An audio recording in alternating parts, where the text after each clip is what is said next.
Warahmatullahi wabarakatuh. Alhamdulillah, summa salatu ala rasulillah.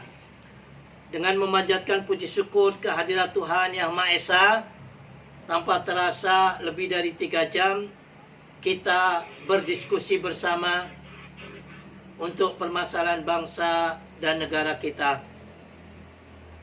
yang mana hal ini berkaitan dengan ocehan, khutbah, ataupun narasi-narasi yang dibuat oleh orang yang pindah agama kepada agama yang baru. Itu adalah hak asasi masing-masing. Cuman yang menjadi permasalahan, orang yang pindah agama ini membuat ujaran kebencian, menjelek-jelekkan agamanya yang lalu, bahkan mengadu domba. Kasus yang sangat menonjol yaitu Yahya Waloni. Akan tetapi teman-teman perlu semuanya ketahui, kalau lihat di YouTube, ratusan lebih channel-channel yang mana memberikan panggung kepada kelompok-kelompok atau kepada orang yang pindah agama ini, baik yang dari Islam menjadi Kristen, atau menjadi Katolik, atau menjadi agama lain, atau orang yang di luar Islam masuk di dalam agama Islam ini, yang mana kesemuanya ini merusak nilai toleransi kita. Kita ini sama-sama tahu hidup di negeri Bhinneka Tunggal Ika, dari Sabang sampai Merauke, dari Pulau Miangas sampai Pulau Rote, semuanya berbeda, termasuk agamanya. Apabila di antara kita sesama anak bangsa ini tidak memiliki nilai-nilai kebinekaan, tidak memiliki nilai-nilai toleransi, maka hancurlah bangsa ini. Maka dari itu, pada kesimpulan kami di acara webinar Agama Cinta ke-25 ini, 1. Seperti apa yang disampaikan oleh para narasumber tadi, hendaklah para tokoh-tokoh agama, baik Islam, Kristen, Hindu, Buddha, Konghucu, ataupun Katolik, apabila ada orang yang pindah agama dan berkhutbah ataupun bicara di hadapan publik semacam ini, kami minta hendaklah segera ditegur, ya. Terlebih-lebih apabila itu sampai ada yang merekam. Karena dunia saat ini menjadi sempit, dunia saat ini menjadi global, sungguh miris dan sangat tidak kita inginkan. Kita melihat ada orang dari agama A pindah kepada agama B. Dia menceritakan tentang kepindahannya, lalu menjelekkan serta mencaci maki agama yang lamanya. Ditanggapilah oleh agama salah satu ataupun dari kelompok channel YouTube dari agama yang dicaci maki tersebut. Nah, di sini ratusan bahkan ribuan komen-komen yang mana isinya saling hujat, saling caci maki, saling pembenaran, dan isinya penuh dengan kebencian. Si A atau si B ini dari agama A pindah kepada agama B. Dia berceramah, diberikan panggung, mencaci maki. Nah, di sini oleh akun-akun YouTube daripada agama yang dicaci maki ini langsung diberikan narasi-narasi yang mana di dalam komen-komennya ini semuanya penuh hujatan dan kebencian. Maka melalui webinar ini kita minta kepada pemerintah yang dalam hal ini berkaitan dengan revisi Undang-Undang ITE, hal penistaan agama yang semacam ini hendaklah ditertibkan. Kalau ada orang yang pindah agama, mencaci maki agama sebelumnya, di konten-konten YouTube yang ada ini, hendaklah diberikan peringatan 1 kali 24 jam atau 1 kali 3 atau 3 kali 24 jam.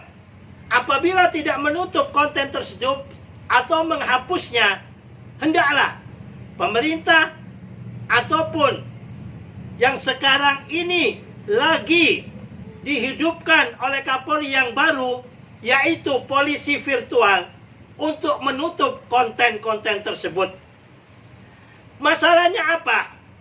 Dunia internet ini selamanya jejak rekamnya akan ada. Ujaran-ujaran kebencian, saling hasut, saling caci maki, saling menjelekkan semacam ini akan membahayakan regenerasi bangsa kita. Kita yang mana cinta pada bangsa dan negara ini, maka kita menghimbau kepada pemangku jabatan, pemangku kebijakan, pemangku hukum, bagaimana suasana keagamaan di Indonesia ini bisa adem, ayem, tentrem, tanpa menjelek-jelekkan agama satu dengan yang lainnya, tanpa ada hujatan kebencian, tanpa ada fitnah-fitnah dan adu domba. Nah, di sini peran serta pemangku jabatan, peran serta aparat penegak hukum yang dalam hal ini yaitu cybercam dan polisi virtual sangat berperan. Negara ini jauh lebih mahal dari segalanya. Sebab apa? Apabila anak-anak bangsa kita melihat konten-konten YouTube yang semacam itu, hatinya mau tidak mau, sedikit banyak akan terguras suatu bentuk memori kebencian dari agama A kepada agama B. Bagaimana dengan perbedaan ini? Melalui silaturahmi meskipun masih virtual karena adanya pandemi COVID begini, justru terciptanya rasa saling kenal. Justru terciptanya dari kenal ini, kita saling asa, saling asih, dan saling asuh. Tapi semuanya ini akan sia-sia apabila narasi-narasi kebencian, narasi-narasi adu domba antar umat beragama jauh lebih dahsyat, jauh lebih hebat, jauh lebih banyak di media sosial ini, khususnya di YouTube yang ada, yang saat ini lagi trending, tidak ditertibkan, tidak ditutup oleh pemerintah. Maka upaya FKUB, upaya Kementerian Agama, upaya langkah-langkah teman-teman yang membangun persaudaraan lintas agama, semuanya akan sia-sia. Seperti kata pepatah, ya, kita menimba air satu ember, bahkan satu kamar mandi, tetapi ditetesi setetes nila, maka akan rusak air sebelangga. Mudah-mudahan melalui webinar virtual Zoom Agama Cinta ke-25 ini, pemerintah kita mendengarkan keluhan-keluhan para tokoh-tokoh agama tentang adanya ujaran kebencian, adu domba dari orang-orang yang pindah agama ini. Hendaklah untuk segera ditertibkan agar suasana keagamaan kita di dalam perbedaan ini bisa tetap mesra meskipun berbeda. Sekali lagi saya sering mengutip apa yang disampaikan oleh Kiai Hasyim Mujadi. Kita hidup di negara Bhinneka Tunggal Ika. Yang sama, jangan kita bedakan. Kita sama-sama orang Indonesia. Ya, jangan dibedakan. Meskipun kita berbeda agama, meskipun kita berbeda suku, meskipun kita berbeda bahasa, kita sama-sama anak Indonesia.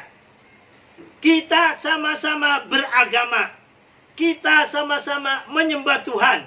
Kita sama-sama hidup dan mendoakan di bumi pertiwi Indonesia ini. Inilah persamaannya. Apabila yang beda, jangan dipaksakan sama. Islam dengan Kristen ada persamaannya, itu jangan dibedakan. Kalau ada yang berbeda, ya memang agamanya berbeda, jangan dipaksakan sama. Jangankan Islam dan Kristen, Katolik dengan Protestan saja, sama-sama salibnya, juga ada perbedaannya. Sampai kapanpun tidak bisa dipaksakan sama. Atau juga Syiah dengan apa? Sunni, ya. Meskipun sama-sama Islam, ada perbedaannya. Jangan dipaksakan sama.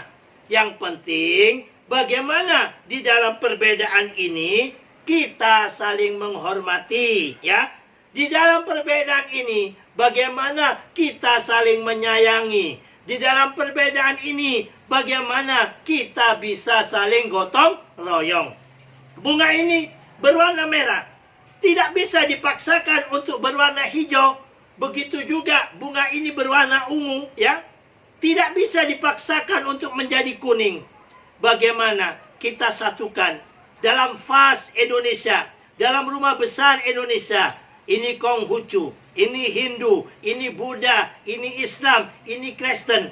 Jadilah taman indah, taman Bhinneka Tunggal Ika di Indonesia. Sehingga dengan perbedaan ini, masyarakat ataupun orang dunia luar di Indonesia bisa melihat begitu indahnya kerukunan yang ada di Indonesia. Melihat begitu tiap-tiap rumah ada tempat ibadahnya. Kita datang di kota Mataram, kota 1000 masjid. Setiap kita berhanjak satu tempat ke tempat lain, kita melihat masjid-masjid megah. Kita datang ke tempat lainnya juga mungkin ada hal-hal yang berbeda yang memberikan ciri khas dari setiap daerah yang ada. Inilah Indonesia kita. Janganlah dengan perbedaan ini hanya ulah segelintir orang ataupun beberapa orang, apalagi dia baru masuk agamanya, sudah diberikan panggung seakan-akan orang yang paling hebat. Nih, ini kunci utamanya adalah tokoh-tokoh agama. Apabila ada penceramah-penceramah, pengkhutbah-pengkhutbah dari agama apapun, sampai mengeluarkan ujaran kebencian atau menghujat sana dan menghujat sini, hendaklah tokoh masyarakat setempat ataupun tokoh agama setempat untuk memberikan teguran kepada orang tersebut. Dan bila perlu, seperti kata narasumber tadi, jangan diberikan panggung lagi ataupun diberikan sanksi sosial. Tapi semuanya ini tanpa ada kerjasama dengan pemerintah yang memegang daripada kekuasaan, tanpa ada kebijakan daripada pemerintah yang memberikan kebijakan, maka akan sulit tokoh-tokoh agama ini membangun suatu bentuk persatuan dan persaudaraan. Maka peran serta dan kerjasama tokoh agama dengan aparat pemerintah yang menegakkan kebijakan dan undang-undang di negara ini harus seide dan seirama. Mungkin itu yang dapat kami sampaikan. Mudah-mudahan dengan webinar Agama Cinta yang ke-25 ini dapat memberikan suatu bentuk kemanfaatan buat bangsa Indonesia, sehingga sekarang sampai ke depan Indonesia meskipun di dalam perbedaan agama bisa menjadi ayem, tentrem, akor, bisa saling kerjasama, bisa saling menyayangi di dalam perbedaan. Berbeda tapi mesra. Inilah Indonesiaku, inilah Bhinneka Tunggal Ikaku. Demikian dari kami. Allahu Akbar. Salam Pancasila, merdeka. Assalamualaikum warahmatullahi wabarakatuh.